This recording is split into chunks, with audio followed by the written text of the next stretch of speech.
Green Pinky Gardener here, and in this video I would like to show you all of my vegetable starts. Well, almost all of them. I did plant some already, but most of them, at least the big guys, before they go into the ground. So let's get right to it. This year I am growing a lot of tomatoes, a lot more than I've ever grown before. I started all my tomatoes on March 19th, and now they are quite big and almost ready to go into the ground. I'm just waiting for our last frost date to pass, and then that's when I'll plant them. They are pretty much, I would say, adjusted to the natural sunlight, but if you don't know, if you start your tomatoes or whatever indoors and let them grow indoors for a long time, you have to slowly adjust them to the outdoor sun and elements.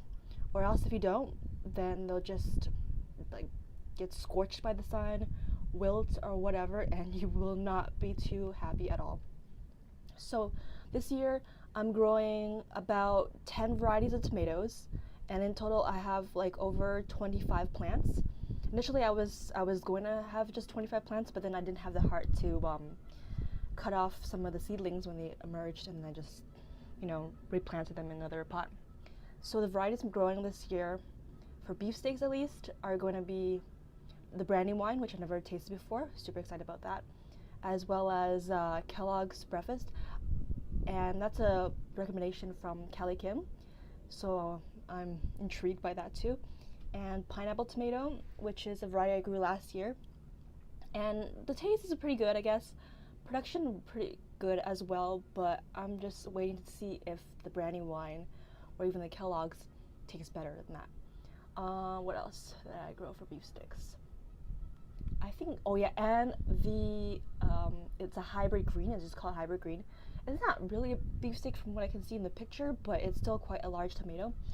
And for cherries, I'm growing the indigo apple, which I'm the most excited about out of all my tomatoes, because I'm really intrigued and curious about the purple tomato strain. It's so weird, and it's just, I don't know, it's a great idea, I find. Also, I'm growing a striped kind of cherry tomato, and I called it a zebra tomato, but I think it's the bumblebee variety. I collected the seeds myself from tomatoes that I got from a farmer's market last year, and that's why I don't really know exactly what the variety is. Also, I'm growing a chocolate cherry, which is like a brownish cherry tomato, and also a dark cherry, which might be just the same one, but like I said, like the zebra or bumblebee, I collected those seeds myself, so that's why I'm growing two of the almost same ones possibly. And other ones, I think that's about it for the cherries. The determinant varieties I'm growing this year I've grown before, which are the Tiny Tim, which is a dwarf cherry tomato. Produces quite well for like the size of the plant. But taste wise is only okay, but it does give you an earlier harvest, at least for where I live. And also I'm growing subarctic planty. It's claimed to produce tomatoes at colder temperatures, which is what I need living in Canada, And it's like a medium-sized tomato, slicer tomato. The taste is okay as well, but that's what you get. It's the payoff for like determined varieties or varieties that have certain features, right? That's it for tomatoes. So moving on to my peppers. This year I'm growing a decent, oh gosh, my plants are wilting. I definitely misjudged that. They're not ready to go into the full sun because today's quite hot, and the reason why I'm letting them suffer a little bit, they do need to adjust, but it is gonna have we're gonna have like a thunderstorm soon.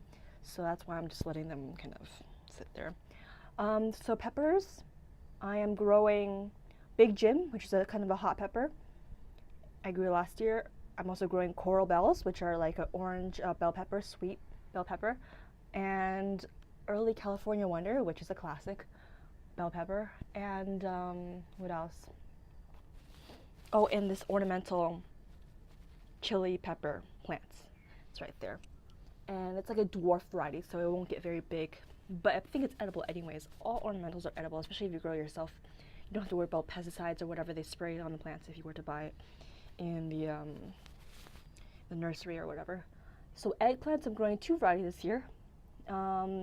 Asian long, which is the last few seeds I had. It's just like a, a Asian long eggplant. And also this really cool variety of eggplant, if you can see over there. It has spines on the leaves, and it's supposed to be an ornamental variety, but I know it's edible because other cultures do eat the eggplant, and it's orange when it turns fully ripe. It looks like a little pumpkin. That's why it's ornamental. It looks really cool, right? So yeah, that's about it for my peppers and eggplants. I do struggle to grow them because I do believe they need more sun than even tomatoes do, and that's why this year I'm growing it in the front because it gets a lot more sun. So moving on to my squashes and cukes and all that kind of stuff. This year I'm growing several varieties of cucumbers. Lemon one, which I grew last year, didn't do so well all around for my cucumbers because I was away and the watering got really bad for them, so they dried out and almost died. So Alibi, I heard, is a very good producer. That's what I'm growing this year. Also Crystal White, which is a white cucumber, really intriguing. Can't wait to taste that. And also Space Master, which is a kind of a semi-dwarf cucumber, I guess. I tried to grow it last year, not the best producer, but then again, I grew in really small pots, thinking that because it was a dwarf variety, but yeah, I didn't do so well because of that. And also Market More, just a few. I just had like a few seeds left over. And squashes this year, I'm growing red curry, delicata, spaghetti squash that I collected from my squashes last year. I might have gotten a dwarf strain because the plant that I collected it from did not like vine properly. So that's why I'm growing this, just to see if I might have somehow created my own strain, which is very cool. And loofah.